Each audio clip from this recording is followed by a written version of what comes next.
सुरू करा. अरे जेवण बाहेर घेऊन जाते. कित्या काय बसून जेवण जावचा नाही तुका. नाही पण बस बस आहे. बस रे बस.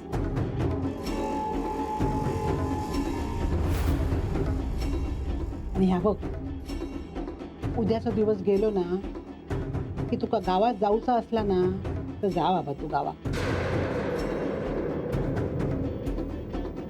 वहिनींनो माहिता माका तू पांडूक सांगितल्यास ना ते ना माका सांगितल्या. दत्ता जाताना तेका पैसे आणि धान्य दे. वहिनींनो नाथा अरे जेवणाच्या ताटावर बसून रडा नको. पुस डोळे पुस.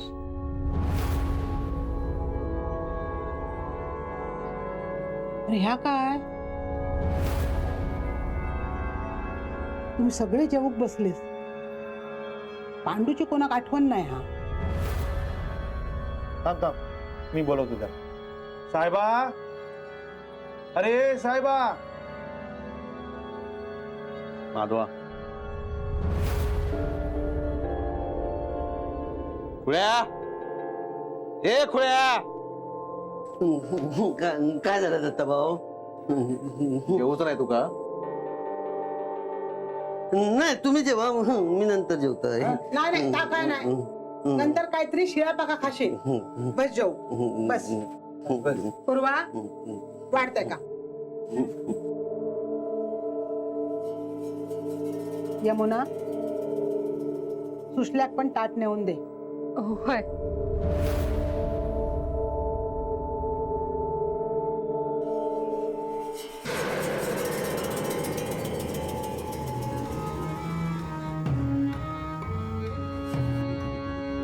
सरिता, निरिमा, तुमच्या वाट्याचे दागिने मी उद्या तुमका देतले. आई काय गरज आहे त्याची? अगो माझ्याजवळ ठेवून तरी मी काय करतले. तुम्ही घालशाल तरी. अभिरामा, देविकाचे दागिने तुझ्याजवळ देईन मी. नाथा, तुझा जेवण झाला ना की नानांका नेऊन दे. हा नाना आज गप झोपले आहेत. काय पण बरळत नव्हते. उद्या या घरातली इडापिडा जातली ना त्यांका पण कळला असतं. माधवा पाणी. आता कोणी आठवण काढली? विश्वासराव भाऊनी.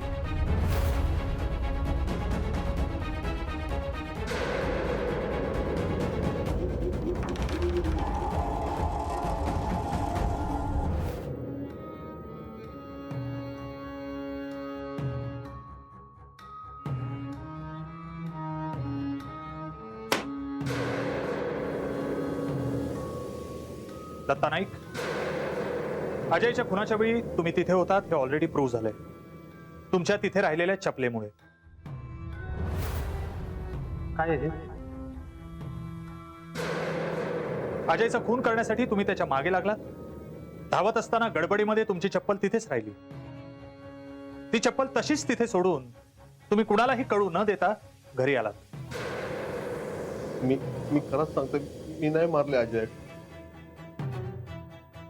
माधव नाईक, तुमच्या कादंबरीमध्ये सगळंच कसं घडतो? अगदी नेने वकिलांचा खून, त्यांच्या घराला लटकवलेलं त्यांचं मुंडकं, झाडाला लटकवलेल्या अजयच्या डेड बॉडीचं वर्णन, इथे घडणाऱ्या प्रत्येक गोष्टीचं वर्णन. नाही, मी कोणाचाही खून केलेला नाही.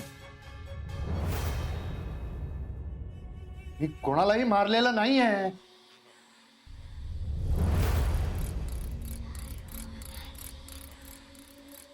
अभिराम नाईक, खूप मोठी स्वप्न होती तुझी आणि ती स्वप्न साकार करण्यासाठी तू अनेक प्रयत्नही केलेस. विश्वास, याने एक फ्लॅट घेऊन ठेवलाय एवढीच माहिती आहे ना तुमच्यापर्यंत? याने तुमच्याही नकळत इथल्या सगळ्या प्रॉपर्टीसाठी नेने वकिलांना कॉन्टॅक्ट सुरू केला. आणि जेव्हा काहीही आपल्या हाताला लागणार नाही असं ह्याच्या लक्षात आलं तेव्हा ह्यांनी नेने वकिलांना संपवण्याचा निर्णय घेतला आणि संपवलंय. विश्वास, आमच्याकडे कॉल डिटेल्स आहेत अभिराम.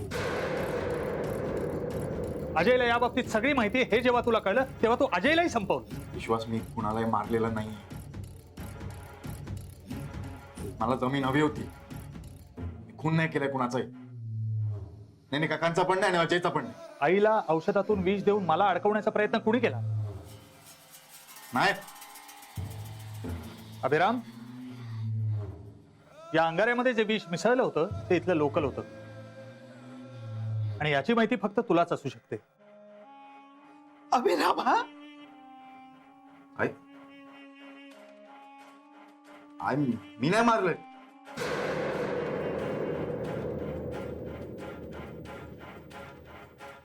नाथा,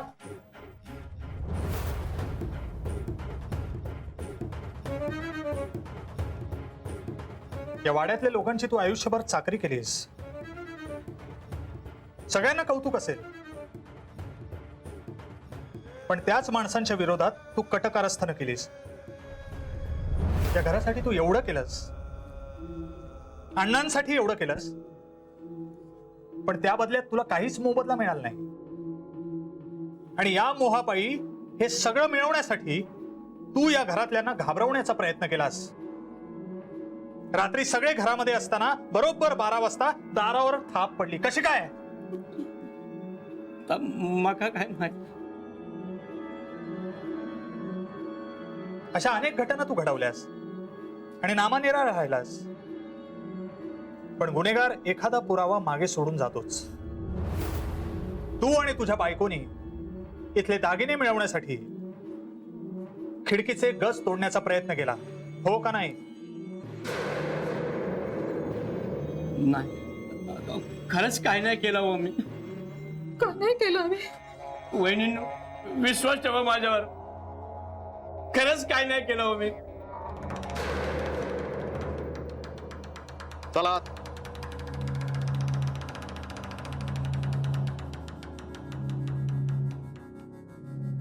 जय श्री कृष्ण. शेठ, अगदी वेळेवर आला. थांबा तिथे.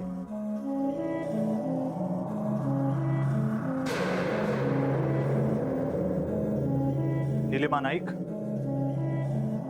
एक खूप मोठं प्रोजेक्ट होणार होतं. त्यासाठी निलिमा नायकांचं जतीन शेठ बरोबर डील झालं होतं. त्यानुसार त्यांना नायकांची सगळी जमीन हवी होती आणि म्हणून निलिमा नायकांनी या घरातल्या लोकांना घाबरवण्याचा प्रयत्न केला, त्यांना वाड्याबाहेर काढण्याचा प्रयत्न केला, इथल्या लोकांच्या भोळ्या समजुतींचा फायदा उचलला.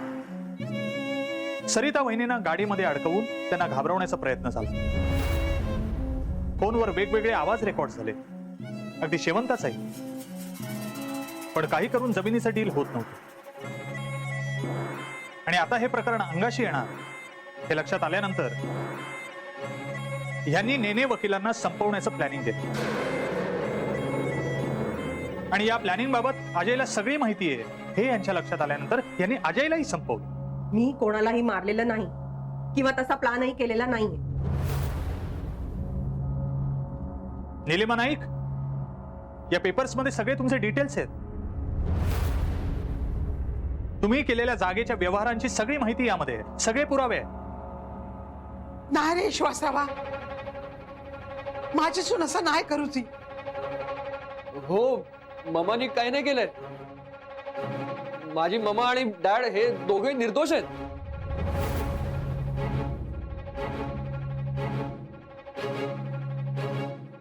सुषमा, मी काय केलंय?